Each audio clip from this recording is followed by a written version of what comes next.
এটা তো শীতকাল চলছে নাকি? শীতকাল সম্পর্কে দুটো কথা বলে দিয়ে আপনার উপকার হবে ইনশাআল্লাহ, আমাদের উপকার হবে ইনশাআল্লাহ। একটা হাদিসে আসছে যে শীতকালটা হচ্ছে মুমিনদের জন্য গনিমত। মুমিনদের জন্য কি গনিমত? মানে হচ্ছে একটা সম্পদ, যে সম্পদটা যুদ্ধ করে লব্ধ করতে হয়, কিন্তু এখানে কোনো যুদ্ধের প্রয়োজনই হচ্ছে না। গনিমত, উপহার। কিরকম? শীতকালে রাতটা হয় লম্বা। রাত কি হয়? লম্বা হয় না? এতে করে সারা রাত আপনি অনেক ইবাদত করতে পারবেন। আর দিনটা হয় ছোট। দিনটা ছোট হয় না? এতে করে আপনি দিনের বেলা সওম বা রোজা রাখতে পারবেন।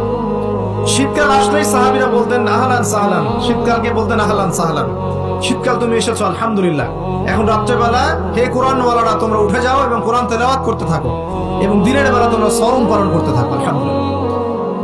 শীতকাল সম্পর্কে একটা এরকম বর্ণনা আছে, যখন কঠিন শীত আসবে তখন ওই শীতটা থেকে একটা আশ্রয় প্রার্থনা করতে হয় আল্লাহর কাছে, আল্লাহ এই কঠিন শীত থেকে আমাকে বাঁচাও।